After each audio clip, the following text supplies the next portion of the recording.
الحمد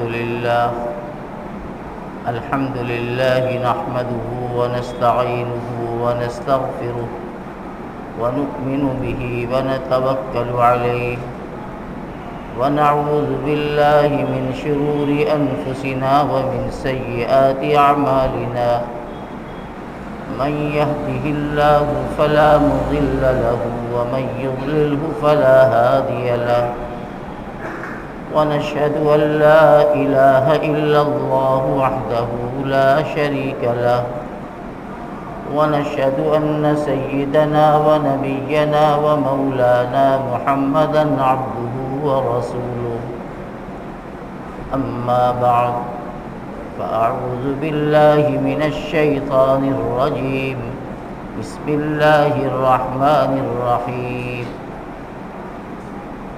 واستعينوا بالصبر والصلاة وإنها لكبيرة إلا على الخاشعين الذين يظنون أنهم ملاقو ربهم وأنهم إليه راجعون صدق الله العظيم. معزز حاضرین، قرآن پاک یہ اللہ کی آخری کتاب ہے اور قیامت تک باقی رہنے والی کتاب ہے۔ اللہ تعالی نے اس کتاب حکیم میں قیامت تک آنے والے ہر انسان کو اس بات کی طرف متوجہ کیا کہ دنیا کی زندگی یہ تھوڑے دنوں کی زندگی ہے، پھر اس کے بعد تمہیں ہمارے پاس لوٹ کر آنا ہے۔ جگہ جگہ اللہ تعالیٰ نے اپنے بندوں کو متوجہ کیا کہ تم اللہ کی طرف لوٹ کر آنے والے ہو، اللہ سے ملاقات کرنے والے ہو۔ اللہ تعالیٰ نے تمہیں زندگی کی نعمت اور ہر طرح کی راحت، آرام اور سہولت، تمہاری ضرورت کی ہر چیز اللہ نے تمہارے لیے پیدا کی ہے۔ تم اللہ کی اس نعمت کو استعمال کرتے ہو، لیکن یہ سمجھ کر استعمال کرنا کہ ہم تم سے اپنی نعمتوں کے بارے میں پوچھیں گے کہ ہماری نعمت کا استعمال کر کے تم نے میری کتنی بات مانی اور میرے حکموں پر کتنا عمل کیا۔ اللہ تعالیٰ فرماتے ہیں کہ ہم ہر ایک سے پوچھیں گے۔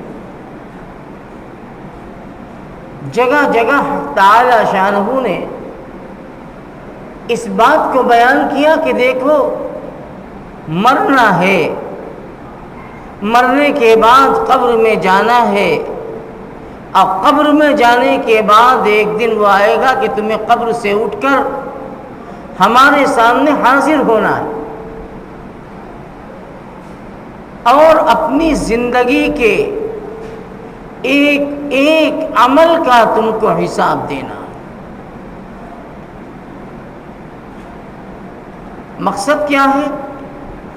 مقصد یہ ہے کہ تم دنیا میں جو کچھ کرو یہ سوچ کر کرو کہ اللہ کے یہاں ہمیں اس کا جواب دینا ہے، ہمیں اللہ کا سامنا کرنا ہے۔ اللہ تعالیٰ سے ہماری کوئی چیز ڈھکی اور چھپی نہیں ہے۔ لوگوں سے ہم چھپا لیں، لوگوں سے ہم چال بازی کر دیں، یہ دنیا میں چل سکتا ہے، اللہ کے یہاں نہیں چلے گا۔ یہ قرآن کی آیت جو میں نے پڑھی ہے، اس میں اللہ تعالیٰ نے آخری حصے میں اسی کو بیان فرمایا۔ میں ترجمہ کرتا ہوں۔ اللہ تعالیٰ فرماتے ہیں وَاسْتَعِینُوا بِالصَّبْرِ وَالصَّلَاةِ، اے ایمان والو تم صبر اور نماز کے ذریعے اللہ سے مدد مانگا کرو۔ لیکن ظاہر بات ہے کہ نماز کی پابندی اور حالات پر صبر کرنا یہ آسان نہیں ہے، یہ بہت مشکل کام ہے۔ غلط دیکھ رہا ہے کہ ہمارے ساتھ ظلم ہو رہا ہے، ہمارے ساتھ غلط ہو رہا ہے، لیکن اس پر صبر کرتا ہے تو اللہ فرماتے ہیں کہ وَإِنَّهَا لَكَبِيرَةٌ إِلَّا عَلَى الْخَاشِعِينَ، نماز کی پابندی اور صبر پر قائم اور جمے رہنا یہ آسان نہیں ہے، بہت مشکل کام۔ وَإِنَّهَا لَكَبِيرَةٌ، یہ بہت بڑی چیز ہے، لیکن سب کے لیے نہیں۔ اللہ فرماتے ہیں اِلَّا عَلَى الْخَاشِعِينَ، میرے جو بندے مجھ سے ڈرتے ہیں، ان کے دل میں میرا خوف ہے کہ ہمیں اللہ کے یہاں جواب دینا ہے، تو ان کے لیے نہ نماز مشکل، نہ ان کے لیے صبر پر جمے رہنا مشکل، یعنی دل میں خوف اور خشیت ہو، خدا کا ڈر ہے کہ اس دنیا کی وقتی زندگی جو کچھ برسوں کے لیے ہمیں دی گئی، اس کے بعد تو پھر ہمیں مٹی ہو کر اللہ کے پاس جانا ہے، ان کے لیے اللہ کا حکم ماننے میں کوئی مشکل نہیں۔ الا علی الخاشعین، اب یہ کون لوگ ہیں؟ اللہ کا ڈر کیسے پیدا ہو؟ اللہ نے اگلی آیت میں اسے بیان فرمایا۔ کیا فرماتا ہے؟ الذین یظنون انہم ملاقو ربہم وانہم الیہ راجعون، اللہ کا ڈر اور نماز کی پابندی اور صبر پر جمے رہنا یہ ان لوگوں کے لیے بہت آسان ہے جو یہ سمجھتے ہیں، الذین یظنون، جو یہ خیال رکھتے ہیں، انہم ملاقو ربہم، کہ وہ لوگ اپنے رب کا سامنا کرنے والے ہیں، اپنے اللہ سے ملنے والے ہیں، وانہم الیہ راجعون، اور وہ لوگ اللہ کی طرف لوٹ کر جانے والے، اللہ کی طرف لوٹنے والے۔ یہ ایمان کی طاقت ہے جو ہمارے دل میں اس یقین اور پختہ یقین بیٹھاتے ہیں کہ اس دنیا کے بعد ایک اور دنیا ہے، اس دنیا کے بعد ایک، اور یہاں سے جانے کے بعد ایک اور زندگی ہے۔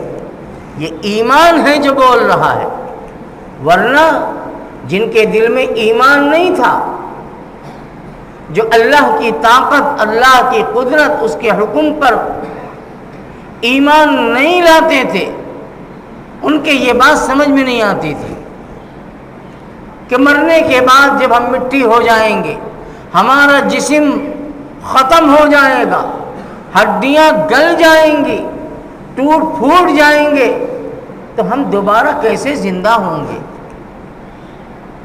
مکہ کے کافر یہی کہتے تھے، اَإِذَا مِتْنَا وَكُنَّا تُرَابًا أَإِنَّا لَمَبْعُوثُونَ أَوْ آبَاؤُنَا الْأَوَّلُونَ قُلْ إِنَّ الْأَوَّلِينَ وَالْآخِرِينَ لَمَجْمُوعُونَ إِلَى مِيقَاتِ يَوْمٍ مَّعْلُومٍ۔ اللہ، وہ مشرکین کیا کہتے تھے؟ اللہ ان کی بات کو نقل فرماتے ہیں۔ وہ کہتے تھے اِذَا مِتْنَا وَكُنَّا تُرَابًا، جب ہم مر جائیں گے، اب مٹی ہو جائیں گے، اِنَّا لَمَبْعُوثُونَ، تو کیا ہم دوبارہ اٹھائے جائیں گے؟ او آباؤنا الاولون، یا ہمارے وہ پرکھے لوگ، باپ دادا اور اوپر کے لوگ جو سینکڑوں سال پہلے دنیا سے چلے گئے، مٹی ہو گئے، کیا وہ لوگ دوبارہ زندہ کیے جائیں گے؟ انہیں بڑی حیرت تھی، ایمان نہیں تھا اصل میں ان کے پاس۔ اللہ تعالیٰ نے فرمایا کہ اے پیغمبر ان سے کہہ دیجئے، قل ان الاولین والآخرین لمجموعون، اے نبی ان سے کہہ دیجئے کہ پہلے والے بھی اور بعد والے سب اکٹھا کر دیے جائیں گے، سب کو جمع کیا جائے گا۔ کب؟ الی میقات یوم معلوم، ایک دن اس کا متعین ہے۔ وہ دن کون سا ہے؟ اس کا صحیح علم اللہ کو ہے۔ وہ دن آئے گا، اس پر تو ایمان ہے، لیکن کب آئے گا وہ اللہ کے علاوہ کوئی نہیں جانتا۔ تو میرے بھائی، وہ ایمان ہے جو ہمیں یہ بتلاتا ہے کہ ہماری یہ وقتی زندگی ہے دنیا کی، ہم مریں گے، مٹی میں جائیں گے، اور پھر اس کے بعد اللہ کا حکم ہوگا دوبارہ زندہ کیے جائیں گے۔ تو اللہ یہی فرماتے ہیں کہ اے میرے بندو، اگر تمہارے دل میں میرا ڈر، میرا خوف پیدا ہو جائے گا تو نماز بھی تمہارے لیے کوئی مشکل نہیں، اور حالات پر صبر کرنا یہ تمہارے لیے کوئی مشکل نہیں۔ جن کو یقین نہیں ہے وہ گھبرا جاتے ہیں، جن کو ایمان نہیں ہے، جو اپنی دنیا کو سب کچھ سمجھتے ہیں، انہیں حالات کے تھپڑ جب لگتے ہیں تو گھبراتے ہیں کہ کیا ہوگا، اب کیا ہوگا، اس کے بعد کیا ہوگا، یہ کیسے ہو گیا، یہ وہ ڈرتے ہیں۔ ایمان والا نہیں گھبراتا، اس لیے کہ اس کا یقین ہے کہ جو ہوا، جو ہوتا ہے، جو ہوگا، جو ہو رہا ہے، یہ سب اللہ کے حکم سے ہو رہا ہے، اور اسی کے حکم سے ہوتا رہا ہے، اور اسی کے حکم سے ہوتا رہے گا۔ تو اس آیت میں اللہ نے دو چیزیں بیان فرمائی۔ پہلی چیز اللہ فرماتے استعینوا بالصبر، تم اللہ سے مدد مانگو صبر کے ذریعے۔ صبر کسے کہتے ہیں؟ ہمارے ذہن میں ایک بات یہ ہے کہ جب ہم پر کوئی حادثہ گزرے، کوئی مصیبت آئے، کوئی تکلیف ہو تو اس پہ صبر کر لیا جائے۔ ہم یہی کہتے ہیں، کسی کے گھر میں کسی رشتہ دار کا انتقال ہوا تو ہم کہتے ہیں صبر کرو، صبر بہت بڑی نعمت ہے۔ تو عام طور سے یہی سمجھا جاتا ہے کہ مصیبت پر صبر کرنا یہی صبر ہے، حالانکہ یہ بات نہیں ہے۔ صبر کی تین قسمیں ہیں۔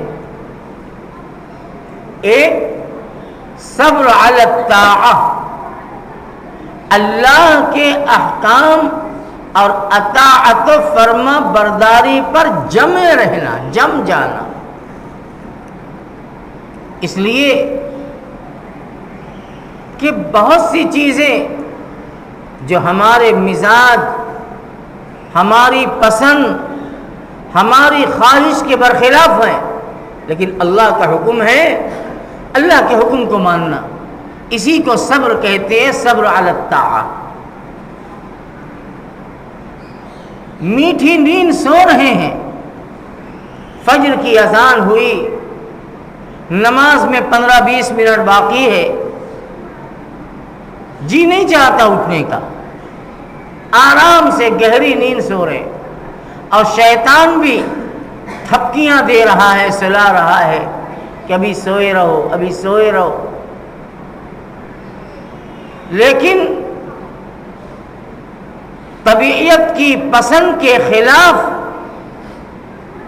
اللہ کی مان کر بستر کو چھوڑ دینا اور نماز کے لیے مسجد میں پہنچ جانا، یہ بھی صبر ہے. یعنی دل نہیں چاہتا تھا، طبیعت بہت تھکی ہوئی تھی، رات میں نیند نہیں آئی، بہت دیر سے نیند آئی، اور ابھی کچھ نیند آئی تھی کہ اذان ہو گئی، فجر کا وقت ہو گیا، طبیعت نہیں چاہتی.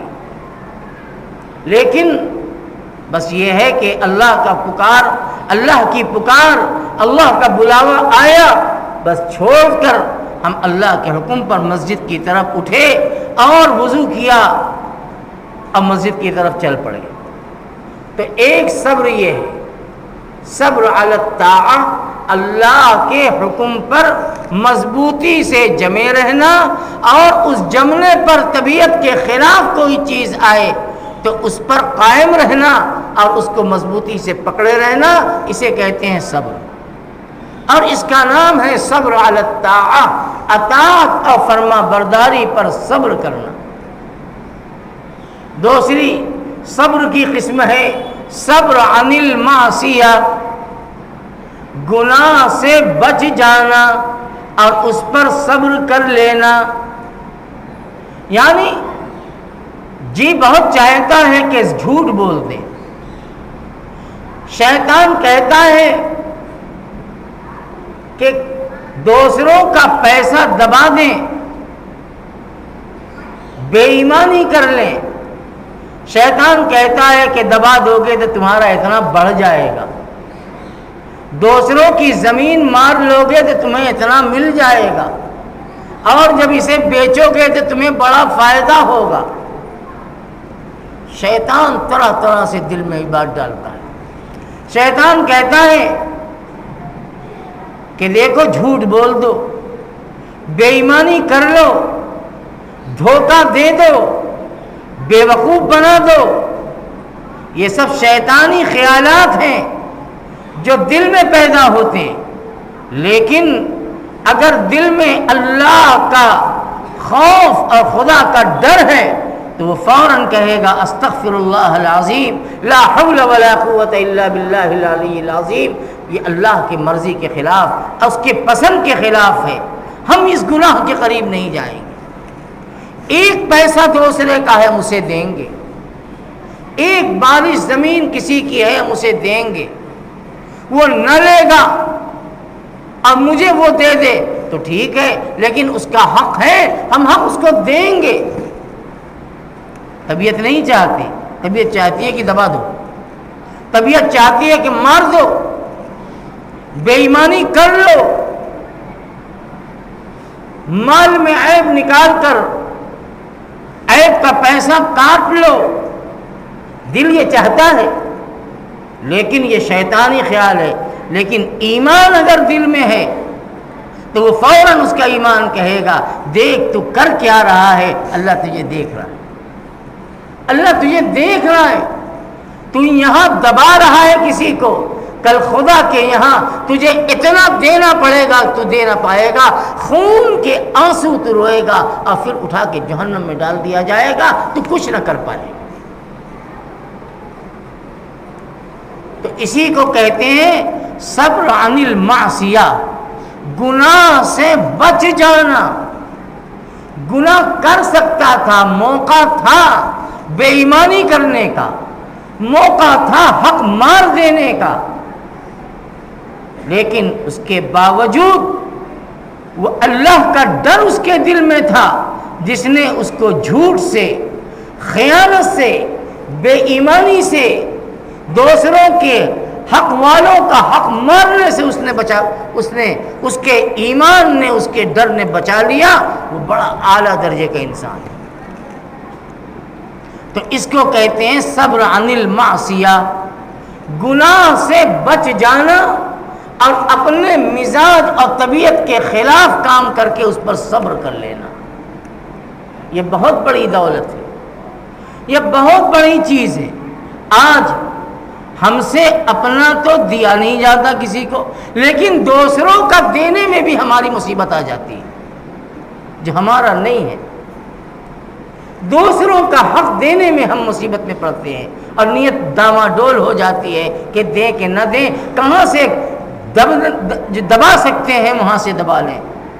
میرے بھائی، یہ وبال ہے، یہ دنیا کی بھی آفت ہے اور آخرت کی بھی آفت ہے۔ آقا دو عالم صلی اللہ تعالی علیہ وسلم نے ایک حدیث میں ہمیں سنا دیا، ہمیں بتا دیا کہ اے ایمان والو، تم اس دن کے آنے سے پہلے اس دنیا میں اپنے معاملات کو بالکل صاف کر لو۔ اس دن کے آنے سے پہلے، جس دن عمل کا سکہ چلے گا، درہم اور دینار کا سکہ نہیں چلے گا۔ وہ دولت، وہ جاگیر، وہ زمین، وہ مکان، وہ نہیں چلے گا۔ سب تو یہاں چھوڑ کے چلے گئے، مارنے والا بھی چھوڑ کے چلا گیا اور جس کا دبایا تھا وہ بھی چھوڑ کے چلا گیا۔ کون اپنے ساتھ لے جاتا ہے؟ کوئی نہیں لے جاتا۔ تو نبی فرماتے ہیں اس دن کے آنے سے پہلے تم اپنے معاملات کو صحیح اور درست کر لو، حق دے کر یا معاف کرا کے تم اپنے معاملات کو صاف کر لو۔ اس دن کے آنے سے پہلے جس دن عمل کا سکہ چلے گا، درہم و دینار اور روپے پیسے دولت نہیں کام آئے۔ میرے بھائیو، اللہ تعالیٰ فرماتے ہیں استعینوا بالصبر، تم اللہ سے مدد مانگو صبر کے ذریعے سے۔ تو صبر کی یہ دوسری قسم ہے جس کو کہتے ہیں صبر عن المعصیہ، گناہ سے بچ جانا اور اس پر عمل کر لینا، مضبوطی سے جم جانا، گناہ سے بچ کر حق پر مضبوطی کے ساتھ جم جانا۔ اور صبر کی تیسری قسم ہے صبر علی المصیبہ، صبر علی المصیبہ، مصیبت پر صبر کرنا، جو عام طور سے مشہور ہے۔ کوئی مصیبت آ گئی، کوئی آفت آ گئی، گھر میں کوئی حادثہ پیش آ گیا، کسی عزیز کے انتقال کی خبر آ گئی، تو اس پر صبر کرنا۔ اور وہ صبر کیسے ملے گا، اس کے لیے بھی اللہ تعالیٰ نے بیان فرمایا کہ جب کوئی حادثہ، کوئی مصیبت، تکلیف پہنچے تو تمہیں کیا کہنا ہے؟ انا للہ و انا الیہ راجعون۔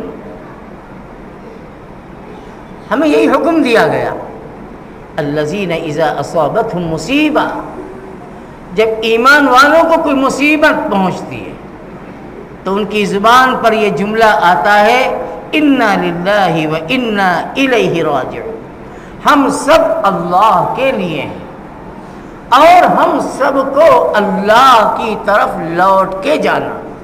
دیکھیے یہاں بھی وہی ہے، یعنی وہی احساس دلایا گیا کہ اے ایمان والو تمہیں اللہ کے پاس جانا ہے۔ جو چلا گیا وہ تو گیا، جو بچ گئے وہ چند دنوں کے مہمان ہیں یا چند مہینوں کے مہمان ہیں یا چند برسوں کے مہمان ہیں۔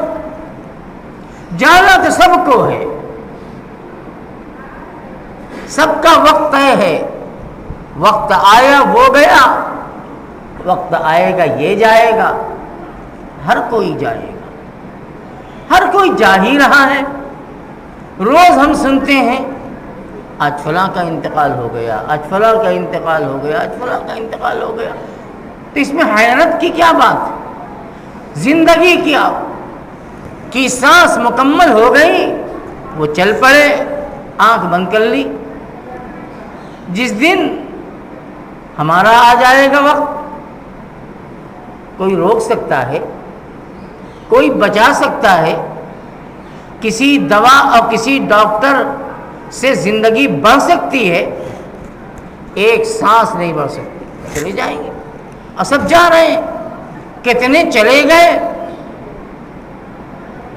تو اللہ فرماتے ہیں کہ مصیبت پر ایمان والے کی زبان سے یہی کلمہ نکلتا ہے، انا للہ و انا الیہ راجعون، ہم سب اللہ کے ہیں اور اللہ کے لیے ہیں، اور ہم سب کو اللہ کی طرف پلٹ کر کے چلے جانا۔ یہ مکان، یہ دکان، یہ بیلنس، یہ پیسہ، یہ دولت، یہ باغ، یہ کھیت، یہ کچھ ساتھ نہیں دے گا، سب کی سب چھوڑ کے چلے جانا۔ اسی کو صبر علی المصیبہ کہتے ہیں، مصیبت کے وقت صبر کرنا۔ اور یہ وہ کلمہ ہے انا للہ و انا الیہ راجعون جو صرف موت پہ نہیں پڑھا جاتا۔ ہم تو کسی کی موت کی خبر سنتے ہیں تو کہتے ہیں انا للہ، یہ صرف موت کے لیے نہیں ہے، کچھ بھی ہو جائے، آپ راستے چل رہے ہیں، راستے میں ٹھوکر لگ گئی، آپ کی زبان پر آنا چاہیے انا للہ و انا الیہ راجعون۔ آپ کاروبار کر رہے ہیں، گھاٹا ہو گیا، جب حساب کیا تو الٹا دکھائی پڑا، نفع کے بجائے نقصان، آپ کو وہاں بھی یہی کہنا ہے انا للہ و انا الیہ راجعون۔ بیٹھے کام کر رہے ہیں، اچانک لائٹ چلی گئی، بجلی گل ہو گئی، وہاں بھی یہی کہنا چاہیے انا للہ و انا الیہ راجعون۔ یہ ہر موقع کا یہ جملہ ہے، اور اللہ نے اس جملے میں یہ اثر رکھا ہے کہ جب تکلیف کے وقت بندہ یہ پڑھے گا، اللہ اس کی مصیبت کو ہلکی کر دیں گے، مصیبت کا احساس کم ہو جائے گا، یہ اس کلمے کی برکت۔ تو میرے کہنے کا مطلب یہ ہے کہ ہر تکلیف کے وقت، کسی کی بیماری کی اطلاع ملی فلاں بیمار ہے، آپ کو خبر پہنچی، آپ کی زبان پر ہونا چاہیے انا للہ و انا الیہ راجعون۔ یہ صرف مرنے والے کے لیے نہیں ہے، میں یہ بتانا چاہتا ہوں، ہر تکلیف اور ہر رنج اور ہر غم کی خبر پر اس کلمے کو پڑھنا چاہیے۔ یہی سنت ہے جناب رسول اللہ صلی اللہ علیہ وسلم، اور یہی عمل ہے صحابہ کرام رضوان اللہ تعالی علیہم اجمعین کا۔ آپ بیمار ہو گئے، اللہ نہ کرے کوئی ہو ایسا، دوا کر رہے ہیں، علاج ہو رہا ہے، شفا نہیں مل رہی، بیماری دور نہیں ہو رہی، تکلیف نہیں جا رہی ہے، آپ اللہ سے پڑھ یہ کلمہ پڑھیں اور اللہ سے شفا مانگیں، اللہ سے صحت مانگیں، بیماری سے پناہ مانگیں۔ آج ہم اللہ کو بھولے ہوئے ہیں، کچھ ہمیں خدا یاد نہیں رہتا، جب ہمیں کوئی آفت آتی ہے، کوئی مصیبت آتی ہے، تب ہمیں اللہ یاد آتا ہے۔ آپ کھانا کھاتے ہیں، اللہ کی نعمت استعمال کرتے ہیں، کبھی آپ کو اس موقع پر خدا یاد آتا ہے؟ نہ کھانے کے شروع میں بسم اللہ یاد، نہ کھانے کے درمیان میں الحمدللہ اللہ کی تعریف یاد، نہ کھانے سے فارغ ہونے کے بعد اللہ کا شکر یاد، کچھ یاد، بس بیٹھے، نہ ہاتھ دھویا، کچھ نہیں، بس بیٹھے، جلدی جلدی کھایا اور دنیا کی باتیں کرتے رہے، کھا چکے، پیٹ بھر گیا، ہٹو آگے سے، بس ہو گیا کام۔ یہ ایمان والوں کی شان نہیں ہے۔ ایمان والا تو ہر موڑ پر اللہ کو یاد رکھتا ہے، اللہ کی تعریف کرتا ہے، کھانے کے دوران الحمدللہ اللہ کی تعریف ہونی چاہیے، کھانے سے فارغ ہو گئے الحمدللہ الذی اطعمنا وسقانا وجعلنا من المسلمین، اللہ کی تعریف ہو رہی ہے۔ میں تو کہتا ہوں آپ کچھ کھائیں، اس کھانے سے پہلے دل میں صرف یہ ارادہ کر لیں کہ اے اللہ اس کھانے کو یا اس پینے کو میرے لیے شفا اور غذا بنا دے، ہمارے لیے مرض اور نہ بنا۔ انشاءاللہ ہر کھانا آپ کے لیے غذا اور شفا بن جائے گا۔ یقین ہونا چاہیے، بھروسہ ہونا چاہیے۔ اللہ بھی تو دیکھ رہا ہے کہ میرا بندہ ہے، پریشانی میں ہے، مصیبت میں ہے، مجھے پکار رہا ہے۔ کبھی نہ کبھی تو اللہ کی رحمت کو جوش آ جائے گا۔ کس پل کی بات اور کس وقت کی بات اللہ کے یہاں قبول ہو جائے کوئی نہیں جانتا۔ میرے بھائی، اللہ کا استحضار، اللہ کو سامنے رکھو۔ جہاں سے میں نے بات شروع کی تھی، الذین یظنون انہم ملاقو ربہم وانہم الیہ راجعون، جو بندہ یہ سمجھتا ہے کہ ہمیں اپنے پروردگار کا سامنا کرنا ہے، اللہ کے سامنے لوٹ کر جانا ہے، وہ کبھی غلط کام نہیں کر سکتا، اس لیے کہ اس کے دل میں ڈر ہے۔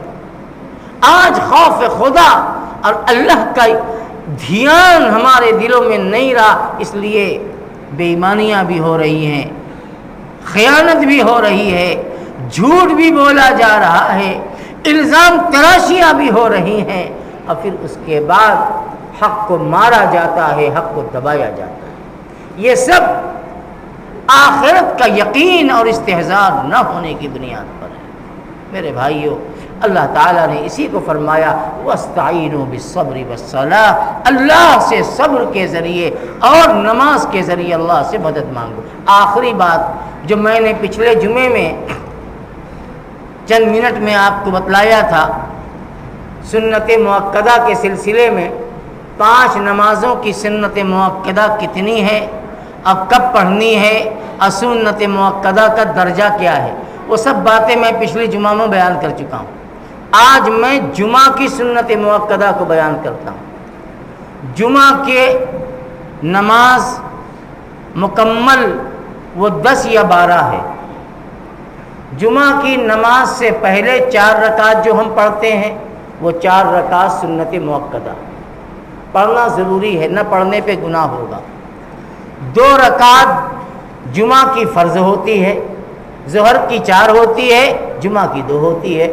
2 رکعت جمعہ کا فرض ادا کیا جاتا ہے با جماعت، اس کے بعد 4 رکعت اور جو سنت پڑھی جاتی ہے یہ سنت مؤکدہ۔ تو جمعہ میں سنت مؤکدہ 8 رکعت، 4 نماز سے پہلے اور 4 رکعت نماز کے بعد، اور اس کے بعد 2 رکعت اور پڑھتے ہیں، یعنی 2 رکعت اور پڑھتے ہیں، 6 پڑھتے ہیں بعد میں۔ تو یہ 2 رکعت سنت مؤکدہ نہیں ہے، یہ سنت غیر مؤکدہ ہے، لیکن پڑھنا چاہیے، چھوڑنا نہیں چاہیے۔ تو اس طرح سے 12 رکعت ہو جاتی ہے، 4 جمعہ کی جماعت سے پہلے اور 4 جمعہ کی جماعت کے بعد، یہ 8 تو سنت مؤکدہ۔ اب کوئی آدمی، میں کیا بتاؤں، میں کئی مرتبہ کہہ چکا، اب نہیں کہتا، میں یہ سمجھتا ہوں کہ میری زبان میں وہ اثر ہی نہیں ہے کہ پہلے سے مسجد میں جمعہ کو آنے کی کوشش کیا کرو، لیکن ایک بڑی تعداد وہ ہوتی ہے جب میں خطبے کے لیے کھڑا ہوتا ہوں تو آتی ہے۔ اب وہ سنت کیسے پڑھے گی پہلے والی؟ اس لیے کہ حکم یہ ہے کہ خطبے سے پہلے موقع ہو تو پڑھ لو، جب خطبہ شروع ہو جائے تو کوئی نماز نہیں پڑھنی۔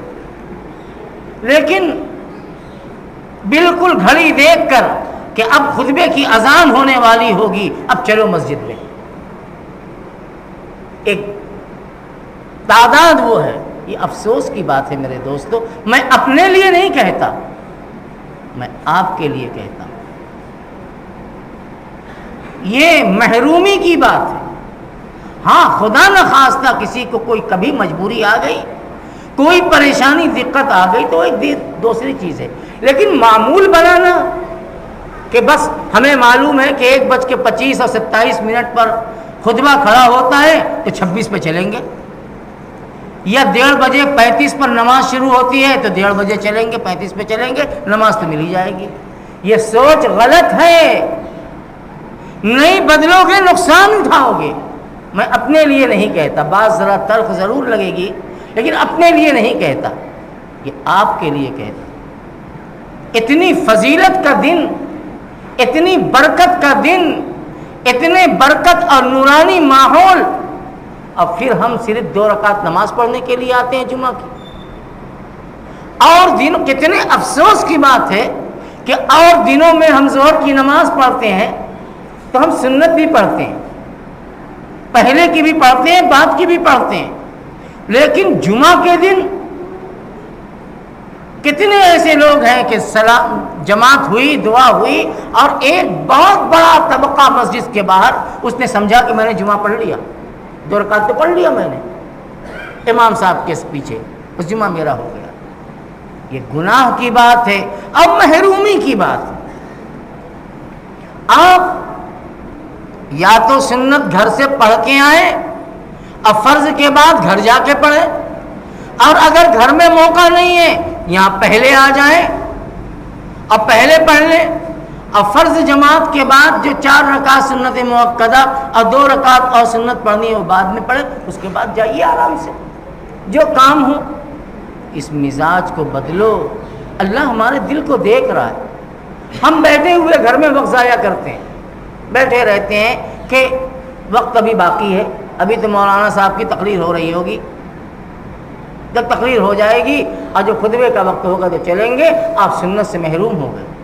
اور ایک مسئلہ اور سمجھ لو، جو لوگ اذان کے وقت آئے، خطبے کی اذان یا خطبہ ہو رہا تھا تب آئے، اب انہیں سنت نہیں پڑھنی ہے۔ اب فرض نماز کے بعد 8 رکعت انہیں سنت پڑھنی ہوگی، 4 پہلے کی چھوٹی ہوئی اور 4 بعد والی۔ ان چیزوں کا دھیان رکھو، اللہ ہمیں توفیق دے اور ہمارے اندر احساس پیدا کر دے۔ وآخر دعوانا ان الحمد للہ رب العالمین۔